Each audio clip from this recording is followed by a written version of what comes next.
Radhe Radhe. Good morning. Good morning. Good morning sir. Good morning. Radhe Radhe. Radhe नमस्ते, good morning all of you. Radhe Radhe. Radhe Radhe. Good morning. Radhe Radhe. Good Radhe Radhe. Morning everybody. Okay, तो आप सभी का स्वागत है हमारी जीरो टू हीरो सीरीज में, जहाँ पे हम ऐसे ऐसे लोगों से हमें मिलने का मौका मिलता है जो हैं हम सबकी तरह साधारण, बट उन्होंने बहुत ही असाधारण काम किए हैं, बहुत अद्भुत काम किए हैं। तो आज के जो हमारे गेस्ट हैं, उनकी कहानी भी एक ऐसे छोटे से गांव से शुरू होती है। और उनके परिवार में सब के सब किसान थे, और वो अपनी फैमिली के पहले एंटरप्रेन्योर बने। और आज के समय में उन्होंने एक बहुत बड़ा एम्पायर खड़ा किया है। और उनका काम आज भारत के अंदर 25 से ज्यादा स्टेट्स में है, 12 से ज्यादा देशों तक पहुंच चुका है।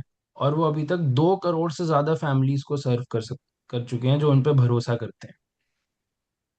लेकिन जो चीज इन्हें सबसे अलग बनाती है, वो सिर्फ बिजनेस की ग्रोथ नहीं है, बल्कि वो सोच है, वो कल्चर है जो इन्होंने लोगों के साथ मिलकर बनाया है। एक ऐसा कल्चर जहाँ सुनने की कला को लीडरशिप माना जाता है, जहाँ ग्रोथ सिर्फ कंपनी की नहीं है, लोगों की भी होती है। और इनकी ऑर्गेनाइजेशन में सीखने पर इतना फोकस है कि अपनी टीम की लर्निंग और डेवलपमेंट के लिए लाखों रुपए लगा देते हैं। और शायद यही किसी भी लीडर की एक असली पहचान होती है, कि उनके साथ जुड़कर लोग सिर्फ बेहतर एम्प्लॉय नहीं, एक बेहतर इंसान भी बने। और आज हम ऐसे ही इंसान को सुनने वाले हैं, जिन्होंने बिजनेस को सिर्फ प्रॉफिट तक सीमित नहीं रखा, बल्कि उसमें संवेदना, एम्पैथी, विश्वास और इंसानियत के साथ भी बहुत आगे बढ़े हैं वो।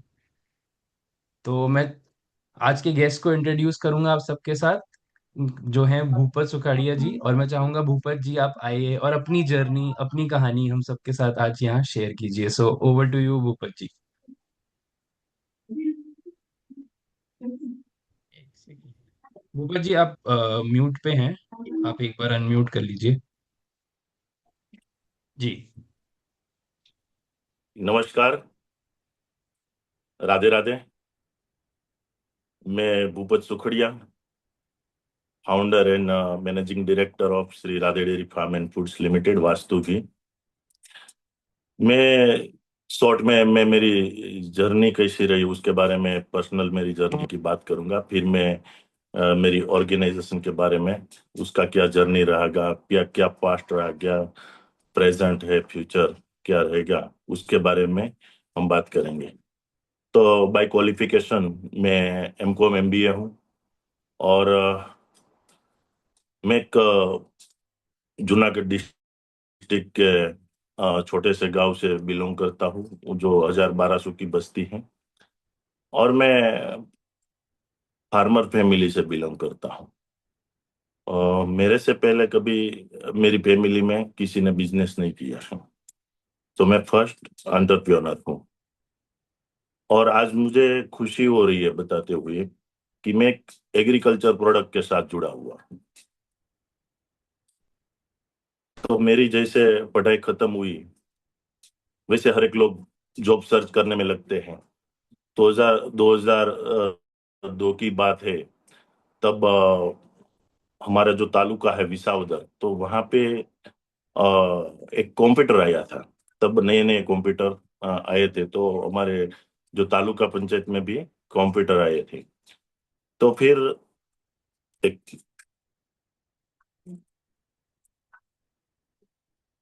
तो फिर वहां पे मैंने अप्लाई किया। उसका सैलरी था 1000 रुपीज मंथली। मैंने अप्लाई किया, तो मैं इंटरव्यू देने गया, बहुत सारे लोग थे वहां पे, भीड़ थी। तो मैंने देखा को अपना नंबर तो कहाँ यहाँ यहाँ इसमें आएगा, और आएगा तो भी 1000 रुपीज का सैलरी है, फर्स्ट जॉब था, और वो भी नहीं लगा। तो मैंने सोचा कि हम कुछ ना कुछ बिजनेस करते हैं, क्योंकि 1000 रुपीज की नौकरी के लिए भी हमें लाइन में खड़ा रहना पड़ता है। तो बहुत बुरी बात है हमारे लिए। तो मैंने मेरा खुद का बिजनेस चालू किया, ऑटोमोबाइल्स का, जो लगभग 1 साल तक मैंने चलाया होगा। तब तक मेरे को एक वापी जैसे टाउन में से डेयरी प्लांट में काम करने के लिए अपॉर्चुनिटी मिली। तो मैंने सोचा कि अभी मैं 10-12 हजार 15 हजार गाँव में कमा रहा हूँ, अच्छी सारी जिंदगी है, क्यों सिटी में जाए। गाँव की जिंदगी आराम की जिंदगी है। लेकिन प्रॉब्लम एक ही था कि गांव में क्या होता है कि अच्छी बारिश फसलें होती है, तो जो माल हमने बेचा है उसका पेमेंट आता है साल में एक बार या 2 बार। कभी कभी बारिश नहीं हुई तो 2 साल के बाद भी पेमेंट आता है। तो ये बहुत हमारे ग्रोथ का एक बहुत बड़ा बैरियर था कि इसमें हम चाहे जो बड़े सिटी में मेट्रो सिटी में जो चाहे वो हिसाब से ग्रो गांव में बैठ के नहीं कर सकते थे। तो मैंने वो अपॉर्चुनिटी को एक्सेप्ट किया। मैं 2004 में वापी गया और वहां पे देखा कि सब लोग बहुत सारा लोग यहाँ पे काम कर रहे हैं। क्योंकि मैं पहली बार कोई इंडस्ट्रीज भी पहली बार मैंने देखी कि कंपनियां इतनी बड़ी होती है, ये कैसे लोग वहां पे काम करते हैं, डिपार्टमेंट अलग अलग रहते हैं। लेकिन मेरे को वहां पे जॉब दिया था बैक एंड ऑफिस में, ऑफिस बॉय के हिसाब से। तो तब सैलरी डिसाइड कुछ हुआ था 10 हजार। तो मैंने काम करना चालू किया। बैंक का काम रहता था, आंगड़िया ये न्यूज़पेपर लाना, गेस्ट आता है तो उसको स्टेशन से लाना छोड़ने का, ऐसा सब काम रहता था। और 3-4 महीने के बाद जब मेरे को गांव जाना रहेगा 3 महीने के बाद, तो मैंने डिमांड की कि भाई मेरा जो पैसा है निकलता है आप मेरे को दीजिए, मेरे को गांव जाने का। क्योंकि वहां पे एवरी मंथ सैलरी नहीं होती थी, बैंक में नहीं होती थी, कैश में होता था ज्यादातर सैलरी। और जब दिवाली पे एक बार मिलता था या तो 6 महीने में एक बार गांव जाने का होता था तब सैलरी मिलती थी। तो तब मेरे हाथ में कुछ 7,500 रुपया आया। तो मैंने मेरे मैनेजर को बोला कि ये कौन से हिसाब से आपने मेरे को ये दिया है। तो बोले आपका सैलरी बॉस ने 2,500 फाइनल किया है। मैं बोला ये तो मैं 10-12 हजार तो गांव में कमा रहा था, यहाँ पे 2,500 के लिए क्यों मैं आया। लेकिन क्या होता है, शायद मैं पहला या तो दूसरा पूरे गांव में से बाहर था। कोई व्यक्ति बाहर होता है ना, तो पूरे गांव को पता होता है कि ये इसका लड़का बाहर है और अच्छा सारा कमाई कर रहा है, अच्छी जॉब मिली है। तो हम बैक भी नहीं कर सकते थे क्योंकि सबकी नजर हमारे पे होती थी पूरे गांव की। तो मैंने सोचा कि कोई बात नहीं, चलो जो भी मिल रहा है, हमें अभी इतनी कोई जरूरत भी नहीं है कि मेरे पैसे से घर चले, ऐसा तो कुछ था नहीं। लेकिन मैंने कंटिन्यू किया वहां पे काम करने का। मैं रात दिन वहां पे काम करता था। मैंने ऐसा नहीं कभी सोचा कि मेरे को बैक एंड ऑफिस में काम करने का है। मैं प्लांट में भी काम करता था, लेबरों के साथ काम करता था, क्योंकि मैं ज्यादातर फ्री रहता था। मैं कभी कभी लेबर कम रहते थे तो ट्रक भी लोड करवाता था। तो बहुत सारा काम किया था। संडे रहता था क्योंकि हम सब लोग प्लांट में ही रहते थे, खाना पीना रहने का उधर ही था। संडे को ऑफिस का कुछ काम नहीं रहता था, तो मैं मैनेजर्स वगैरह की बाइक कार वगैरह में साफ भी कर देता था। मेरे को कोई दिक्कत नहीं थी उसमें काम करने के लिए, क्योंकि मैं कोई काम को छोटा नहीं समझता था। तो फिर ऐसे काम करते करते एक एक साल जैसा निकल गया।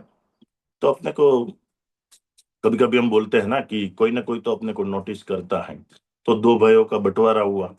तो दो दूसरे भाई नया प्लान डाल रहा था, उसने मेरे बॉस को डिमांड की कि मेरे को खाली बस एक ही ये लड़का दे दो, बाकी मैं पूरा प्लांट संभाल लूंगा। तो फिर मैं भी चकित हो गया कि भाई मैं कैसे वहां पे हैंडल कर पाऊंगा। तो फिर भी एक अपॉर्चुनिटी के तौर पे मैंने एक्सेप्ट किया। और पहले ही साल में जो 5 साल पुरानी कंपनियां थी, उसको हमने पहले ही साल में बीट किया। लगभग वहां पे 80 लोग काम कर रहे थे और यहाँ पे नए प्लांट में 35 लोगों के साथ में हमने वो प्रोडक्शन में वो एक ही साल में उसको प्लांट को बीट किया। और रात दिन देखे बिना हमने काम किया। जब सीजन आती थी तो लगभग सीजन अगस्त टू दिसंबर रहती है, 3-4 महीना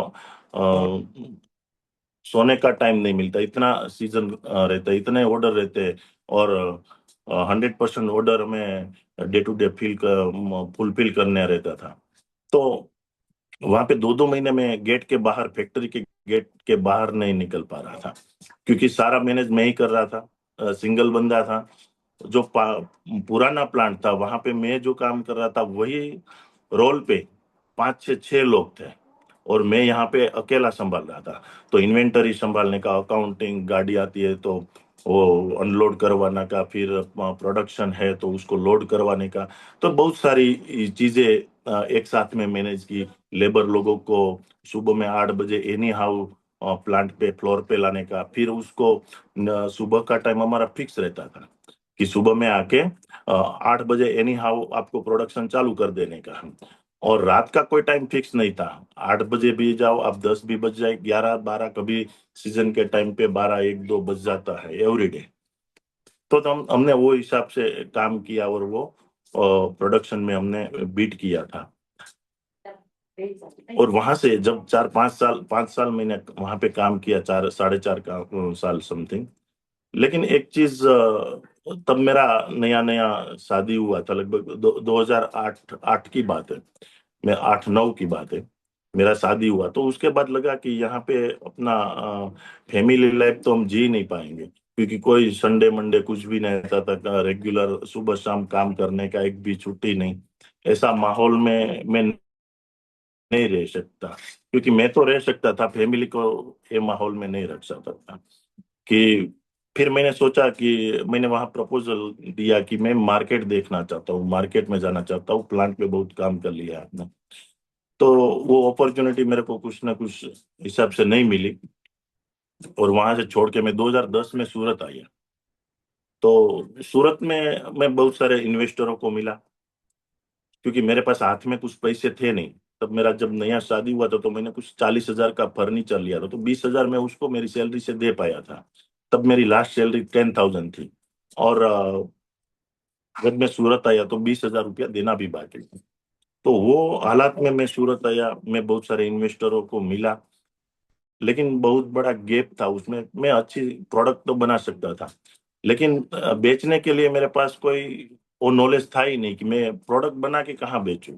वो नॉलेज था ही नहीं। तो बहुत बड़ा गैप दिखा मेरे को कि नहीं, ये तो हमारे लिए बहुत सेंसिटिव बात है। तो मैंने सोचा कि जिस जिस चीज में हमें एक्सपीरियंस है वही चीज को आगे लेके जाते हैं। जॉब तो करने का था नहीं, उसके बाद मन बना लिया था कि जॉब कहीं नहीं करनी। तो फिर मैंने एक सूरत के आउटर एरिया में मोटा वराछा, तब लास्ट बिल्डिंग था वो, 1 या 2 बिल्डिंग उसके बाद था। तो उस सोसाइटी के नाके पे मैंने एक छोटा सा 250 स्क्वायर फीट का शॉप रेंट पे लिया। लगभग 2,500 भाड़ा था तब, 2,500 भाड़ा था उसी टाइम। और वही आजू बाजू में मैंने रेंट पे फ्लैट लिया, वो भी 2,500 का था। और खाने पीने 2 लोगों को 2 3 हजार में हो जाता। तो 10,000 रुपया में, मैक्सिमम 10,000 रुपया में सारी चीजें, सारा खर्चा हम मैनेज कर लेते थे। और क्योंकि मैनेज करना भी जरूरी था, क्योंकि मेरा व्यापार ही इतना था। रोज का 1,000 1,200 रुपये का व्यापार था। और रिटेल काउंटर था, कोई होलसेल ऐसा कुछ था नहीं। तो धीरे धीरे रिटेल में से मैं होलसेल में आया। होलसेल से मैं फिर 1 2 साल किया, फिर ट्रेडिंग में आया। एजेंसी 2 3 कंपनी का लिया मैंने, और थोड़ा बहुत मेरे पास फाइनेंस इकट्ठा हुआ। और फिर सोचा कि बहुत सारे जो एजेंसी हमने 3 4 ली थी, उसमें एक ही प्रॉब्लम आ रहा था कि जब मार्केट में उसकी प्रोडक्ट नहीं होती तब बहुत सारा सपोर्ट रहता था, क्रेडिट मिलती थी, प्रोडक्ट को पुश अप करने के लिए सेल्समैन मिलते थे। तो बहुत सारा सपोर्ट था। 2 2 महीने की क्रेडिट हमने ली थी शुरू शुरू में। लेकिन धीरे धीरे वो क्रेडिट बंद हो जाती है, सपोर्ट पूरा बंद हो जाता है। और जब मार्केट में एक बार प्रोडक्ट दिखने लगती है ना, तो लोग जो कॉम्पिटिटर रहते हैं ना, वो डिमांड करने लगते हैं कि कस्टमर केयर पे फोन करते हैं कि अगर आप हमें ये प्रोडक्ट देना चाहते हो तो हम इंटरेस्टेड है। लगभग मोस्ट ऑफ सभी कंपनी में सेम इश्यू आया। तो मैंने सोचा कि अगर हम इसको एडवांस पेमेंट दे के भी हम शांति से आराम से काम नहीं कर पा रहे हैं, इतना रिस्क उठा रहे हैं, तो मैंने सोचा कि क्यों अपना खुद का प्लांट लगाऊं। 2014 में मैंने सोचा, और एक छोटा सा 2,400 स्क्वायर फीट का हाईवे पे कीमचा रास्ता मैंने एक प्लॉट लिया इंडस्ट्रियल एरिया में। और वो थोड़ा बहुत बांधकाम किया, कंस्ट्रक्शन किया, और मैन्युअल थोड़ी बहुत मशीनें रखी वहां पे, क्योंकि मैं सूरत के वराछा में काम कर रहा था। तो सोच ऐसी ही थी कि सूरत में ही अपने को काम करने का, सूरत से बाहर अपने को काम करने की कोई जरूरत भी नहीं है। क्योंकि मशीन भी वो हिसाब से डाला था कि 5 साल तक अपने को वहां पे एक्सपांड करने की कोई जरूरत नहीं है। वो हिसाब से प्लांट डाला हमने। फिर हमने मार्केट में अगस्त 2015 में हमने वो प्लांट को चालू किया और मार्केट में हमने प्रोडक्ट रखी, हमने सर्विस दिया। प्रोडक्ट का जो पैकेजिंग था वो सभी हमारे जो व्यापारी है उसको बहुत अच्छा लगा। तो लोग हमारे साथ जुड़ते गए तो हमने भी उसके ऊपर काम करना चालू किया। सूरत में हमने हमारी प्रोडक्ट को फैलाया। वराछा जो एरिया है उसमें हम एडवांस पेमेंट में ही काम करते थे, क्योंकि लोग हमें पहचानते थे और पैसा भी एडवांस देते थे। क्योंकि 5 साल का मेरा पास्ट का एक्सपीरियंस था मार्केट का, तो सब लोग व्यापारी मेरे को जानते थे। तो हमने एक्सपांड करने का तो प्लानिंग किया, लेकिन हम गए राजकोट में। तो राजकोट का जो एरिया है वो कवर किया, लेकिन प्रॉब्लम एक ही आ रही थी कि वहां पे मेरे को उधार ही देना पड़ता था, कि वहां मेरी कोई पहचान नहीं थी। बाहर मेरे को काम करने का है तो वहां पे बिना पहचान काम नहीं होता था, क्योंकि 2-2 ढाई-ढाई महीने के बाद पेमेंट आता था। और जब पेमेंट मांगे तो कभी ऐसी सिचुएशन आती थी कि भी आधा स्टॉक रिटर्न आता था कि ये नहीं बिका है, आप ले जाओ वापस, फ्रेश स्टॉक दो हमें। तो बहुत सारा प्रॉब्लम आया। तो हमने सोचा कि पहले हम जो ट्रेडिंग करते थे काफी बेटर था, 2-3 लोग मिलके काम करते थे और कुछ इतना कोई खर्चा नहीं था और स्मूथली बिजनेस चल रहा था। हमने कुछ गलत एक्शन ले लिया प्लांट डाल के, हमें नहीं करना चाहिए था, क्योंकि 80 से 90 लाख रुपया मेरे ऊपर हो गया था। तो मैं बैक भी नहीं जा सकता था, आगे भी नहीं जा सकता था, एकदम फंसा हुआ था। तब हमारे सूरत में क्या है कि वो मंडल चलता है, तो बहुत सारे मंडल में मैंने नाम लिखवाए थे। तो क्या होता है कि बहुत सारे लोग उसमें इकट्ठा होते हैं और कुछ ना कुछ कंट्रीब्यूशन करते हैं, और उसको जिसको जरूरत होती है वो वहां से पैसा इंटरेस्ट पे उठाता है।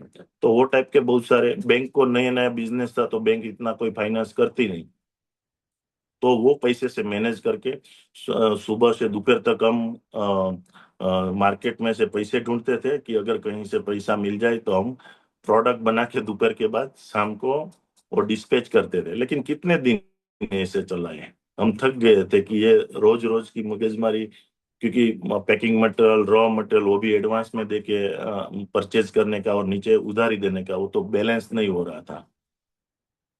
तो वो टाइम पे एक मेरा दोस्त था पुराना, वो घी इंडस्ट्रीज से ही था। तो वो मिले, बात हुई कि क्या चल रहा है। मैंने बताया कि ऐसे ऐसे हम फंसे हुए हैं कि क्या करें। बोले आप उधारी क्यों दे रहे हो मार्केट में, आपको उधारी नहीं देना चाहिए। मैं बोला हमारे सामने जहाँ 25-25 साल पुरानी कंपनियां हैं जो जहांगढ़ में माल बेचती है कि जितना बिके उतना बेचने का, नहीं बिके तो हमें रिटर्न में देने का, वो सिचुएशन में हम मार्केट में कैसे स्टैंड करें। तो बोले ऐसे नहीं होता, अगर आपको ब्रांड बनाने का है तो आपको एडवांस में ही काम करना पड़ेगा, बिना एडवांस कोई ब्रांड बड़ी नहीं बनती। तो वो तो मैंने सुना उसको, क्योंकि मैं ज्यादातर सुनने में ज्यादा फोकस मेरा रहता है कि लोगों को सुनूं मैं। तो वो एक सामान्य कंपनी का सेल्समैन ही था, लेकिन फिर भी मैंने सुना कि कोई बात नहीं, अपने पास ऑप्शन भी क्या है। तो मेरे को बोला कि आप मार्केट से जो भी आपका प्रोडक्ट पड़ा है ना वो सब कलेक्ट कर लो एक बार। हमने कलेक्ट कर लिया। फिर 15-20 दिन हुआ, कोई व्यापारी तैयार नहीं हुए एडवांस में, क्योंकि प्लांट पे भी मैंने 10-12 लोगों को रखा था, उसकी भी सैलरी, थोड़ा बहुत लोन लिया था उसका इंटरेस्ट, मार्केट से पैसा उठाया था इसका इंटरेस्ट, तो बहुत सारा खर्चा लग रहा था। 1 महीना गया, 1.5 महीना गया, 2 महीना गया। तो एक व्यापारी तैयार हुए कि भाई हम आपको नोटिस कर रहे थे, आपने प्रोडक्ट अच्छी बनाई है, आपका प्रोडक्ट का डिजाइन अच्छा है, सर्विस अच्छी है, लेकिन आपको मार्केट से पैसा नहीं मिल रहा है। तो एक काम करो ना, मैं आपको पीडीसी दे देता हूँ 1 महीने का, आप मेरे को प्रोडक्ट दे दो, और जब आप स्टॉक आ जाए आप बैंक में डाल देने का चेक, तो आपका काम हो जाए। तो मैंने वो फ्रेंड्स को बात की, मैं बोला एक पार्टी रेडी हुई है, जो अपने को 1.5-2 महीने में पैसा आता है वो हमें गारंटेड पैसा मिल रहा है कि 1 महीने में पैसा मिल रहा है। लेकिन वो बोले ऐसे धंधा नहीं करने का, अपने को ब्रांड ऐसे नहीं बनती, आप समझो थोड़ा, आप मार्केट में नए हो। तो मैं बोला क्या करे फिर। बोले नहीं, जब तक वो पैसा एडवांस ना मिले, उसके पैसे से हम रॉ मटेरियल खरीदी करेंगे, पैकिंग मटेरियल खरीदी करेंगे, फिर हमारे प्लांट में प्रोसेस करके हम उसको उसके पैसे का स्टॉक देंगे। ऐसे कोई व्यापारी मिले ना तब हम काम करेंगे, वरना आप बंद कर दो ना, बंद तो करने का ही है आपको। तो मैं बोला वो बात भी सही है, एक दिन बंद ही करने का हमने को। तो फिर वो व्यापारी वापस सामने से आया कि एक काम करते, 15 दिन में मैं पेमेंट करूंगा आपका। फिर मीटिंग की, नहीं हुआ। फिर बोले एक काम करो, मैं चेक दे देता हूँ, जैसे मटेरियल पहुंचे तुरंत आप चेक डाल देने का। मैंने बहुत कन्विंस किया वो मेरे दोस्त को कि भाई कर लेते हैं, इससे बेटर अपॉर्चुनिटी हमें ये दुनिया में नहीं मिलने वाली। लेकिन वो उसकी बातों पे अड़ा हुआ था कि नहीं, हम काम वही करेंगे जो हमें एडवांस देगा। तो लेकिन सच में हमें एडवांस का चेक मिला, हमने वो चेक को पास करवाया और उसके पैसे से हमने मटेरियल लिया और उसको डिस्पैच दिया। क्योंकि घी मतलब वॉल्यूम वाली प्रोडक्ट है, लाखों रुपया का स्टॉक रहता है, 50 60 70 लाख की एक गाड़ी होती है, ट्रक होता है। तो हमें एडवांस में मिला तो बहुत खुशी हुई हमें। और उसी दिन से हमने तय किया कि अगर हम थोड़ी भी पैशन रखते हैं ना तो लोग हमारे साथ जुड़ते हैं और हमारी पॉलिसी पे काम करते हैं। और आज भी हम मार्केट में वो हिसाब से ही काम करते हैं। और उसी दिन से लेके आज दिन तक हमने कोई क्रेडिट का बिल नहीं बनाया, सिंगल बिल नहीं बनाया। आज हमारा 150 करोड़ का रेवेन्यू है, लेकिन हमने सिंगल बिल नहीं बनाया। आज 10 साल कंपनी को पूरे हुए। जो 2400 स्क्वायर फीट से हमने चालू किया था, आज 1 लाख से ज्यादा स्क्वायर फीट में हमारा ह्यूमन अनटच ऑटोमेटिक प्लांट डाला हुआ हमने, जो इंडिया में प्राइवेट सेक्टर में किसी के पास नहीं है। तो बताते हुए खुशी हो रही है मेरे को कि 450 से ज्यादा लोग हमारी टीम में कंपनी पेरोल पे जुड़े हुए हैं। और पूरे इंडिया में तो हमारी प्रोडक्ट है, उसके अलावा 10 से 12 कंट्री में हम एक्सपोर्ट कर रहे हैं। तो बहुत सारा इंफ्रास्ट्रक्चर हमने डेवलप किया है। जब कुछ नहीं था तो हमने इतना डेवलप किया, आज हमारे पास सब कुछ है, तो हम क्या नहीं कर सकते। तो और मैं जब से ये बिजनेस में आया ना, तो एक बात बताना भूल गया मैं कि मैं हमेशा लर्निंग मोड पे रहता हूँ। कोई ना कोई कंसल्टेंसी का लर्निंग रहता है, कोई ट्रेनर का रहता है, ऑनलाइन रहता है, ऑफलाइन रहता है। लेकिन मैं उसमें अकेला ही जुड़ता था। लेकिन जब मैंने ये नीलेश जी का पहली बार नीलेश जी को सुना और पहले उसके सेशन में मैं बैठा था, तो मेरे को चीजें पूरी डिफरेंट इसमें दिखी। कि पहले क्या होता था कि हर एक ट्रेनर ऐसा बोलते हैं कि बहुत सारे पैसे लाओ, आप बहुत बड़ा काम करो और बहुत बड़ा एक्सपांड करो। तो यहाँ पे ये चीज विपरीत थी कि आपको कोई पैसा लाने का नहीं, आपके पैसे से ही धंधा करने का है आपको। तो वो चीज नई डिफरेंट मेरे को यहाँ पे सीखने को मिली लिन में कि। और दूसरी चीज ये बोली उसने कि आपको आपके सप्लायर को तुरंत पेमेंट करने का है। मैं बोला बाहर से पैसा नहीं लाने का, सप्लायर को तुरंत पेमेंट करने का, वो तो पूरी अलग बात है। और अगर ऐसा हो जाता तो हम टेंशन फ्री हो जाते। तो नई चीजें, बहुत सारी चीजें मेरे को यहाँ पे सिंगल डे में सीखने को मिली। तो मैं मेरे जो फ्रंटलाइन मैनेजर है 6 लोग, उसको भी मैंने लीन में, ऑफलाइन लीन में ज्वाइन करवाया।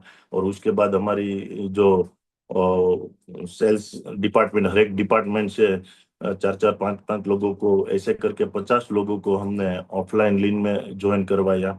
और बहुत सारा लर्निंग रहता है, क्योंकि एक चीज मैंने वहां से खास तो सीखी कि आप अकेले सीख के क्या करोगे, आप वो हिसाब से डिलीवर तो नहीं कर पाओगे। क्योंकि बात सही थी, मैं 10 साल से अकेला सीख रहा था, लेकिन जो डिलीवर करना चाहता था वो आज तक हुआ ही नहीं। लेकिन जैसे आज 4 4 महीने में बहुत सारा बदलाव आया हमारी टीम में। अ, हमारे जो एचओ टीम है, सेल्स टीम है, और खास करके हमारे जो फैक्ट्री वाले जो लेबर लोग हैं, उसमें बहुत सारा बदलाव आया। कि 15 से ज्यादा लोगों ने व्यसन छोड़ दिया, क्योंकि वो लर्निंग मोड पे आ गई। वो रोज नए नए सीखते हो, पेन और डायरी लेके बैठते हैं रोज जी। 1 घंटा पेन और डायरी लेके बैठते हैं आज। तो बहुत सारा बदलाव है। और हम जो 10 12 तारीख को सैलरी करते थे, हम एडवांस में ही काम करते हैं, हमारे पास पैसा लोगों को टाइम पे पैसा दे देना चाहिए। तो वहां से एक अच्छी चीज हमने ये सीखी कि भाई लोगों का पैसा टाइम पे आपको दे देना चाहिए। बैंक का पैसा है तो उसको आप वापस दे दो, आपके खुद के पैसे से ही काम करो, क्योंकि सप्लायर को जब पेमेंट आपको तुरंत देने का है तो एनी हाउ करके आप मार्केट में आप एडवांस में ही काम करो, और आप आपका बिजनेस वो हिसाब से टेंशन फ्री होके कर सकते हो। और बहुत सारे वेस्टेज है उसके ऊपर हमने कभी सोचा ही नहीं था, तो कि हमें क्या लगता है कि रॉ मटेरियल या तो पैकिंग मटेरियल वही वेस्टेज होता है, बाकी का जो वेस्टेज है वो हमें ध्यान में ही नहीं था। तो बहुत सारे वेस्टेज पे आज हमारी कंपनी ने काम किया। 4P 5S काइजन, बहुत सारे वर्ड सुनने को मिला, और उसके ऊपर बहुत सारा हमारी टीम ने काम किया है। और आज पूरी हमारी ऑर्गेनाइजेशन है वो पूरी मिलके काम कर रही है। आज मैजिक ऑफ डायलॉग की बात करूं तो मेरी कंपनी में कोई ऐसा बंदा नहीं है कि उसने मैजिक ऑफ डायलॉग ना किया, क्योंकि हमने 350 लोगों को साथ में बैठ के मैजिक ऑफ डायलॉग 2 दिन करवाया, हमारी जो एनुअल मीट थी उसके साथ साथ में। तो ये बहुत सारा उसके बाद लोगों में बदलाव आया। हम तो एडवांस में काम कर ही रहे हैं, हम हमारे जो सुपर स्टॉकीज है उसको तो हम एडवांस में दे रहे हैं, लेकिन ये साल से हमने ये नया प्लानिंग किया है कि हम डिस्ट्रीब्यूटरों को भी एडवांस में ही काम करने के लिए बोलेंगे कि हमारे जो सुपर है उसको एडवांस में ही मार्केट से पैसा मिलना चाहिए, हमें कोई प्रोडक्ट उधार में नहीं बेचनी के हैं। हम 100% एडवांस में ही काम करो, तब जाके हमारी मार्केट में वैल्यू बढ़ेगी, हमारी ब्रांड की वैल्यू बढ़ेगी, और हम एकदम स्मूथली मार्केट में काम कर पाएंगे। तो आज बहुत सारा बदलाव आया है कंपनी में ये लीन की वजह से। तो थैंक यू जो मेरे को लीन में इंट्रोड्यूस करवाया पीयूष भाई ने, हरे कृष्ण वाले। तो मैं थैंक यू कहना चाहता हूँ पीयूष भाई को कि इसने मेरे को ये इतनी बड़ी जो अपॉर्चुनिटी है वो दिखाई, और आज हम उसके ऊपर पूरी ऑर्गेनाइजेशन है वो काम कर रहे हैं। इसके साथ साथ में एक हमने वास्तु चैरिटेबल ट्रस्ट करके एक फाउंडेशन चालू किया जो 8 साल पहले। तो उसकी मैं बात करूँ तो उसमें जो नीडी पीपल है कोई भी, उसको हम हेल्प करते हैं ज्यादातर एजुकेशन के लिए। आज भी मैं गाँव आया हूँ तो हमारे गाँव में एक खातमुहूर्त है संकुल का, तो उसमें भी डोनेशन वगैरह हमारा हर एक जगह पे होता है। समाज का कोई भी कार्य रहता है उसमें हम हेल्पफुल होते हैं। तो बहुत सारे जो काम है ऐसे वो हमारे फाउंडेशन में होता है। वृक्षारोपण होता है, मेरा बर्थडे आता है तो एवरी बर्थडे पे हम जितने साल मेरा हुआ वो हिसाब से हम पेड़ को बोते हैं। तो ये फाउंडेशन में ये सारा काम हो रहा है। एवरीडे हमारी टीम फाउंडेशन में एक्टिव नहीं होती, लेकिन कोई बाढ़ आ गई ऐसा कुछ रहता है तो हमारी टीम एक्टिव होती है। जब कोविड आया तो कोविड के टाइम पे 2 महीना कंटिन्यू हमारी टीम ने बाहर रह के जो जो भी नीडी पीपल थे उसको हेल्पफुल हुए। तो उससे हमें पुशअप मिलता है कि हमें बिजनेस को बहुत बड़ा बनाने का है, और उसके थ्रू हम जो भी नीडी पीपल है उसको मैक्सिमम हेल्पफुल होना है। Thank you very much. Thank you so much Bhupat ji. और मैं आप लोगों को एक और चीज बता दूं कि जिस तरीके से ये काम कर रहे हैं, इतना बड़ा बिजनेस है इनका, इतना बड़ा नेटवर्क है। जैसे मैं बता रहा था कि 2 करोड़ से ज्यादा फैमिलीज को सर्व कर चुके हैं इनके, 2 लाख से ज्यादा रिटेलर्स हैं, 2200 से ज्यादा डिस्ट्रीब्यूटर है। और इतना बड़ा काम होने के बाद भी आई थिंक जो इनका कल्चर है ना, उसकी वजह से, आप मुझे भूपत जी करेक्ट करना, बट इनका सारा काम 100% वाइट में है, पूरा बिजनेस। सही कह रहा हूँ ना यस मैं यस भूपत जी? 100%। आप सोच सकते हैं इतना यस बड़ा यस काम करने के बाद इतनी इनका जो लर्निंग्स इनकी है, जो कल्चर है, जो सोच है, इतना काम के बाद भी इनका 100% वाइट में है बिजनेस, जो आई थिंक बहुत बड़ी बात है। Yes yes. थैंक और मुझे जो आज इन सर से सीखने को ये मिला ना कि हम सक्सेस स्टोरीज तो सुनते ही हैं बहुत लोगों की, बट मुझे आज ये दिखा कि असली बदलाव ना काम से पहले सोच से आता है। तो वो मेरे यस लिए एक बहुत बड़ी बात रही। एंड जैसे सर ने एक और चीज बताई कि कैसे उनके टीम जो लेबर थे, वर्कर्स थे, उनमें आपने सुना कि लर्निंग की वजह से उन्होंने गुटखा तंबाकू छोड़ दिया। सोचिए, जस्ट बिकॉज वो सीखने का एक कल्चर बना, उसकी वजह से उनकी लाइफ में कितना बड़ा चेंज आया। ओके, तो मैं अब चाहूंगा आप लोग के पास कोई सवाल है, यस यस। क्वेश्चंस है, आप सर से पूछ सकते हैं।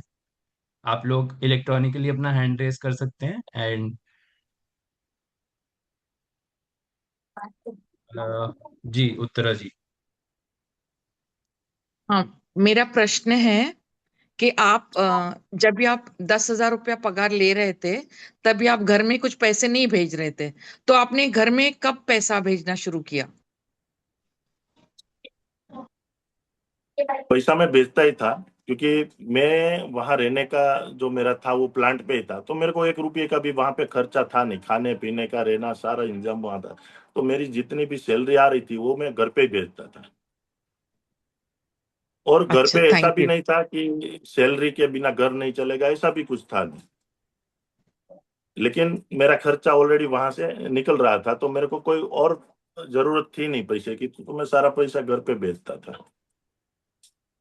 Okay, thank you. Thank you thank you. क्योंकि मेरे को वहां पे कोई खर्चा नहीं लग रहा था, तो मैंने भी मेरे यहाँ पे सेटअप ऐसा ही किया है कि मेरे वहाँ जितने भी लोग जो वर्कर लोग हैं, लगभग 125 लोग काम कर रहे हैं, तो उसको 1 रुपये का भी खर्चा नहीं है। उसको टूथब्रश के लेके ऑयल वगैरह जो भी है, खाना पीना तीनों टाइम वो हमारे प्लांट पे ही है, किचन है और ऑलरेडी तीनों टाइम चाय पानी वगैरह। क्योंकि और वहां पे जो भी फूड हम सर्व कर रहे हैं वो हम साथ में बैठ के ही खाते हैं, किसी का अलग नहीं बनता। ऐसा नहीं कि मेरा वहां मैं प्लांट पे जाऊँ तो अलग, सुपरवाइजर मैनेजरों का अलग और लेबर का अलग। और बहुत बड़ी बात ये मैं कहना चाहता हूँ आपको कि वहां पे जो भी यूज होता है खाने में, ऑयल है, जो भी कठोर है, गेहूं है वगैरह, वो मेरे गांव से जाता है, मेरी खेती से खेती बाड़ी है वहां से जाता रहे। अभी 1 हफ्ते पहले सारे मसाले वगैरह पूरा ट्रक भर के जाता है वहां पे। तो बहुत लोग खुश हैं और हम अच्छा उसको सर्व कर रहे हैं। यस। क्योंकि मैंने भी कहीं काम किया था, तब सैलरी मिले वो उसके अकाउंट्स में उसके घर वाले यूज कर सके। Thank you ma'am. जी, अनिल जी।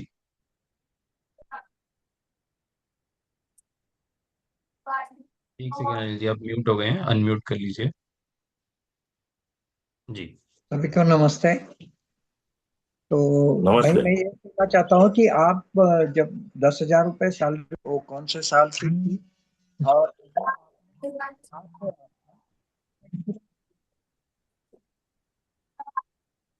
आवाज नहीं आ रही है आपकी। अनिल जी, आपकी आवाज नहीं है, एक बार आप रिपीट कर सकते हैं क्वेश्चन? हेलो, फिर से आप बताइए ना सुन रहे हैं आपका क्या अभी? क्वेश्चन क्या था। जी। Yes yes. हाँ, तो मैं ये पूछ रहा था कि आपकी 10,000 सैलरी कौन से साल में थी, और जो स्टाफ है आपके अंडर उनका हेल्थ इंश्योरेंस या इंश्योरेंस कुछ किया है क्या अभी? हाँ, हमने इंश्योरेंस करवाया है, सारे स्टाफ का इंश्योरेंस वगैरह रहता है। और टाइम टू टाइम हमने एक डॉक्टर को हायर किया है, एमडी को। और एवरी 6 मंथ वो हेल्थ चेकअप करवाते हैं सारे लोगों का। और मेरी जो 10,000 सैलरी है वो 9-10 की बात है, 2009-10 की बात है। Okay, Jatin ji. Yes sir.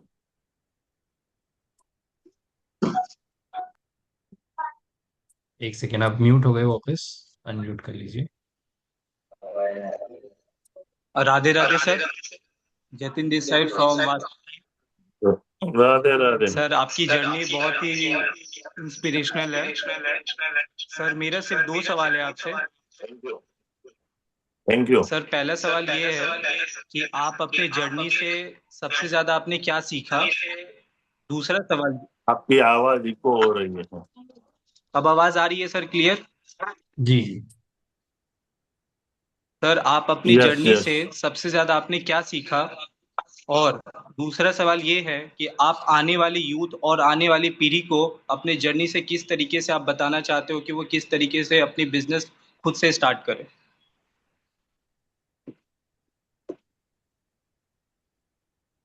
बहुत बड़ी बात, बड़ा क्वेश्चन है जतिन। मैंने मेरी जर्नी में एक ही चीज सीखी है कि मेरे को लाइफ में जो प्रॉब्लम आया वो मेरे साथ में जुड़े हुए लोग को कभी ना आए वो प्रॉब्लम, क्योंकि मैं जहां पे भी काम किया। हेलो। जी जी भूपत जी हेलो। बोलिए, आ रही है आवाज। हाँ, तो मैंने सीखा कि मेरे को जो भी दिक्कत आई वो मेरे साथ काम करने वाले लोग हैं, मेरे साथ जुड़े हुए लोग हैं, मेरे सप्लायर है, पूरी इकोसिस्टम है, उसको वो प्रॉब्लम ना आए।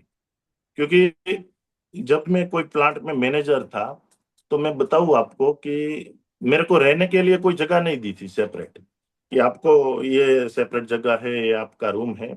जो कार्टन बॉक्स वगैरह है उसके बीच में मैं उसको सही तरह से रख के बीच में खाट लगा के मैं सोता था। वो खाट को 3 ही पहिया था, एक पहिया नहीं था उसमें। मैं वो तेल का खाली डब्बा,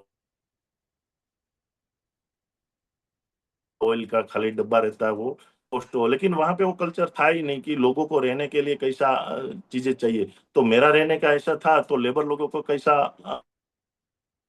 होता होगा आप सोच सकते हो। तो आज वही चीज मैंने मेरे प्लांट पे डेवलप की है कि हर एक लोगों के लिए खाने के लिए अलग फ्लोर है, टेबल है, चेयर है, प्रॉपर सोने के लिए बेड है, गद्दा है, वहां पे हमने कूलर लगवाया हुआ है एवरी पर्सन के लिए। तो वो चीज मैंने वहां से सीखी है कि मेरे को प्रॉब्लम आई थी वो किसी को भी ना साथ में। और दूसरा आपका सवाल जो भी है उसको, उसका आंसर यही दूंगा कि आपके पास जो भी नॉलेज है उसको ही आप आगे लेके जाओ, कि बार बार चेंज ना करो कि ये बिजनेस सही नहीं है, ये अच्छा है। आज लोगों में क्या पैशन नहीं है, और हर 4-6 महीने में वो नया स्टार्टअप चालू करते हैं और बोलते हैं कि इसमें तो कंपटीशन बहुत है, और इसमें ये नहीं है वो नहीं है। तो बिजनेस चेंज करते रहते। मैं एक छोटा सा एग्जांपल दूं कि हमारे सोसाइटी के नाके पे पान का गल्ला वाला जो रहता है, एक गल्ला वाला लाख रुपया लेके कमा के जाता है डेली का, और एक 2,000 भी कमा के नहीं जाता। तो पान का गल्ला जो बिजनेस है वो खराब नहीं है, लेकिन चलाने वाले की पोटेंशियलिटी क्या है उसके ऊपर डिपेंड है। तो बिजनेस तो सेम है, 1 लाख रुपया लेके जाता है, एक 2,000 भी लेके नहीं जा सकता।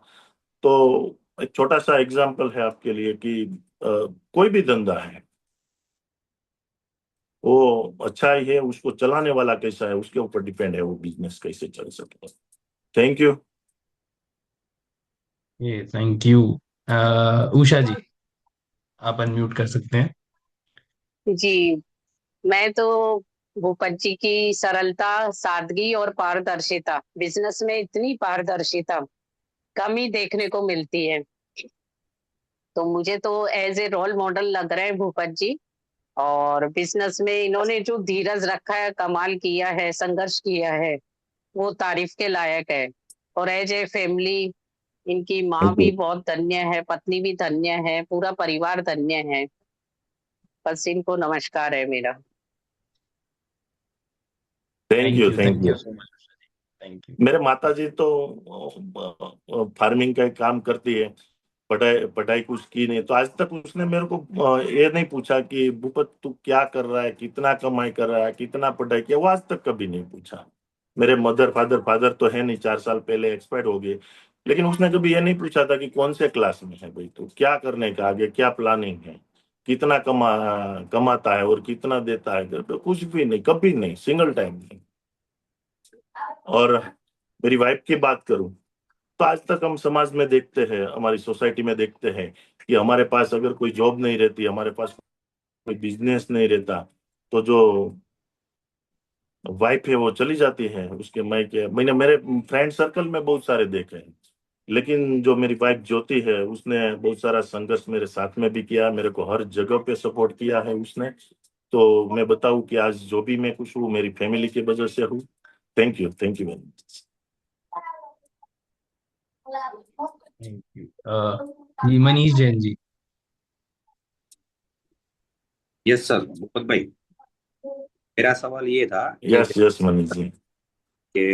आपने जो क्लाइंट को माल पेमेंट फिकर मतलब काम नहीं चालू किया, तो वो अराउंड कितने महीने तक आपने वो स्ट्रगल किया कि लोगों ने आपको एडवांस पेमेंट नहीं दिया तो आपने उनके साथ काम नहीं किया?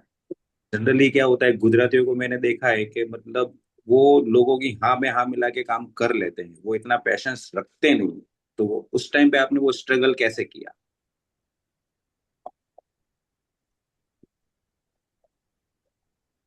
स्ट्रगल की बात, क्योंकि मेरे पास कोई ऑप्शन नहीं था, पहली बात तो ये। जब लोगों के पास कोई ऑप्शन नहीं होता ना, तभी उसकी सही में उसकी जर्नी स्टार्ट होती है और तरक्की वहां से ही मिलती है। हमारे पास जब तक बहुत सारे ऑप्शन होते हैं ना, हम उसमें खो जाते हैं कि ये करूँ कि ये करूँ कि ये करूँ कि ये करूँ। मेरे पास कोई ऑप्शन था ही नहीं, और मेरे सर पे बहुत सारे पैसे चढ़ गए थे कि मैं बिना बिजनेस किए ये मैं ट्रेडिंग का वापस मैं ट्रेडिंग में जाऊँ तो ये पैसा कभी भी मैं वापस नहीं दे सकता था। ये सिचुएशन थी, सालों लग जाते थे। और अगर मैं कंपनी चला लूँ तो ये 6 महीना, 1 साल में या तो 2 साल में वो उसको रिकवर कर सकता था मैं। तो मेरे पास कोई ऑप्शन नहीं था, मेन चीज तो यही मैं कहना चाहूंगा आपका। बट मतलब उस टाइम पे भी आपने मतलब स्टैंड आपका क्लियर ही था कि नहीं, एडवांस पेमेंट बिगर काम करना ही नहीं है। तो ये बहुत ज्यादा मतलब मायने रखता है। मैं इतना क्लियर नहीं था, लेकिन मेरा दोस्त इतना क्लियर, और मैंने उसको सुना कि नहीं, ये बंदा इतना पैशनेट है, तो उसके हिसाब से कर लेना चाहिए। और मेरे पास कोई ऑप्शन नहीं था, तो उसकी बातें सुननी पड़ती थी मेरे को। तब जबरदस्ती जैसा भी मेरे को लग रहा था। मैं बोला भाई, मैं उसको समझाता था कि भाई अपने को दो दो ढाई ढाई महीने पेमेंट आता था, उसमें भी आधा माल रिटर्न आता था। तो कोई अपने को श्योरिटी दे रहा है कि 1 महीने में भाई मैं तेरा पैसा दे दूंगा, 15 दिन में दे दूंगा। और लास्ट में तो ये बोला कि मैं आपको पेमेंट करूं, आप मेरे को स्टॉक भेजो और तुरंत मैं आपको पेमेंट करूंगा, तब तक मैं आपका ट्रक अनलोड नहीं करूंगा। लेकिन वो बंदा इतना पैशनेट था कि नहीं, नहीं करने का ही नहीं है। हम नॉमिनल मार्जिन में ही आपके साथ काम करेंगे, हमें कोई बड़ा नफा नहीं चाहिए, उसमें मार्जिन नहीं चाहिए, लेकिन हम एडवांस में काम करेंगे। तो वहां से ही मेरे को एक ये चीज सीखने को मिला कि कोई भी पॉलिसी हम बनाए तो लगभग हमारे अगेंस्ट में होते हैं। आज मेरी कंपनी में मैं कोई पॉलिसी बनाऊं तो लोग अगेंस्ट में होते हैं, लेकिन मैंने सीखा है कि मैं थोड़ा भी पैशन रखूंगा ना, तो यही लोग मेरी पॉलिसी पे चलेंगे। तो आज हो रहा है। पहले हमारे सुपर एडवांस में आए, फिर आज हमारे डिस्ट्रीब्यूटर भी एडवांस में आए। लोग आते हैं, करते हैं पॉलिसी के ऊपर काम। Thank you thank Manoj ji. Thank you thank thank you, thank you जी। मिलन, मिलन जी, आप अनम्यूट कर लीजिए। નમસ્તે પદભાઈ। नमस्ते नमस्ते। मेरा एक क्वेश्चन तो यही था जो अभी उन्होंने पूछा कि कितने टाइम तक आपने स्ट्रगल किया जब आपने एडवांस का काम चालू किया। तो उसमें अभी आपने आंसर दे दिया, तो मुझे मेरा एक और क्वेश्चन है यस कि यस। जैसे आपने स्ट्रेटेजी चेंज किया कि मेरे पास और कोई रास्ता नहीं था कि मुझे अभी एडवांस में ही काम करना है, बराबर। तो अभी आपने जो स्टैंड पकड़ के रखा कि नहीं मैं एडवांस में ही काम करूंगा, तो कस्टमर के सामने आपका ऐसा कोई इमेज आपको लगा कि बन गया कि नहीं, ये एडवांस में काम कर रहे हैं, या फिर इनका क्या बोल रहे हैं कि पोलाइटली किस तरह से आपने प्रेजेंट किया आपकी कंपनी को कि नहीं हम एडवांस में ही काम करेंगे। दूसरा मेरा क्वेश्चन ये है कि ये इंडस्ट्री में बहुत बड़ी ब्रांड है, बराबर। तो मार्केट में आपके कस्टमर जो है वो आपके मतलब रिटेल काउंटर्स जो है, डिस्ट्रीब्यूटर तो नहीं पर रिटेल काउंटर्स जो है वो बड़ी बड़ी ब्रांड्स के भी प्रोडक्ट्स बेच रही होंगे। तो वहां पर आपने किस तरह से वो ब्रांड को पोजीशन किया आपकी ब्रांड को, क्योंकि आपने बताया कि शुरुआत में आप नए थे, वहां पर बड़ी बड़ी ब्रांड्स भी थी जो ऑलरेडी क्रेडिट दे रहे थे और ऑलरेडी बहुत सारी अच्छी अच्छी पॉलिसी कस्टमर को प्रोवाइड कर रहे थे। तो आपने किस तरह से पोजीशन किया उस टाइम पे। और दूसरा तीसरा मेरा क्वेश्चन है कि आप जो भी माल बेचते हो पूरा आपकी ब्रांड में ही बेचते हो या फिर किसी और ब्रांड को वाइट लेबलिंग करके ओईएम करके भी देते हो, किस तरह के आप कस्टमर को प्रोवाइड करते हो। 3 क्वेश्चन है मेरा।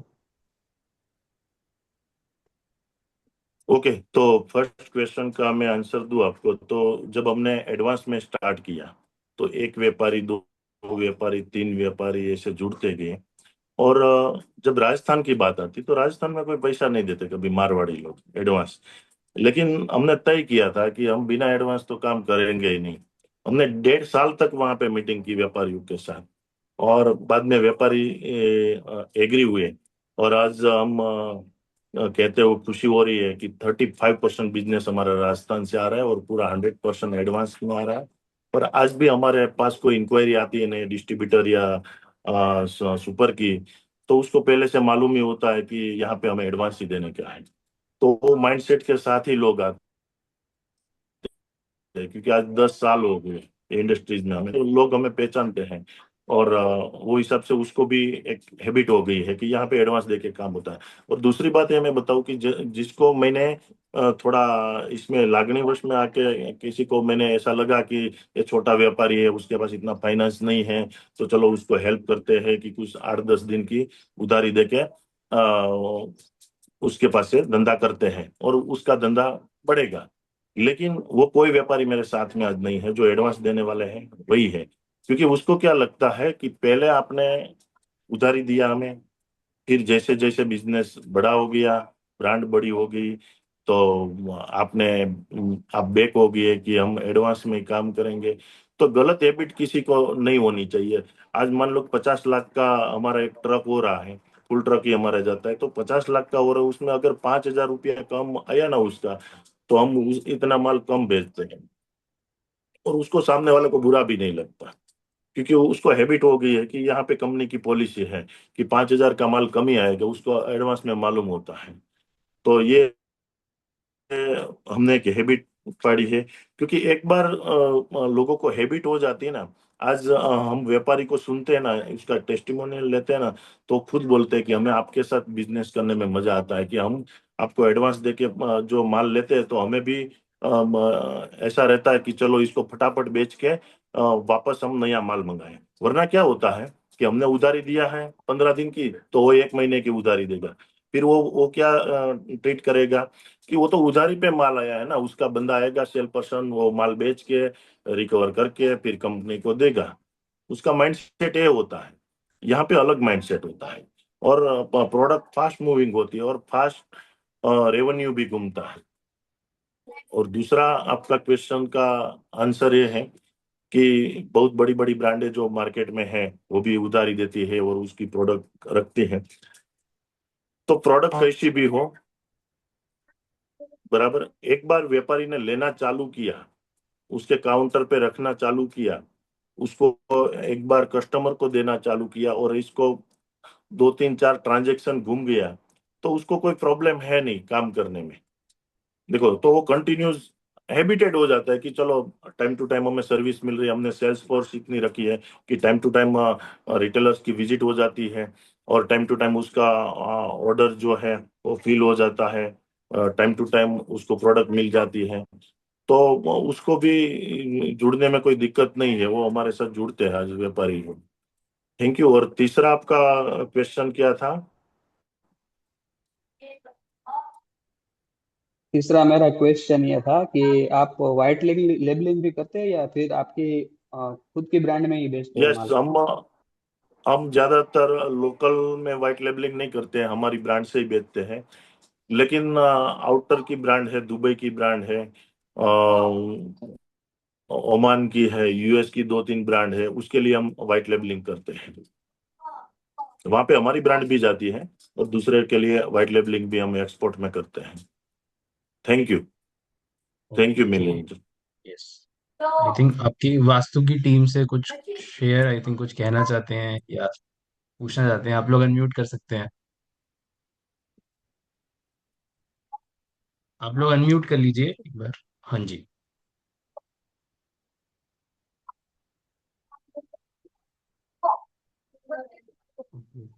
आपकी आवाज नहीं आ रही है।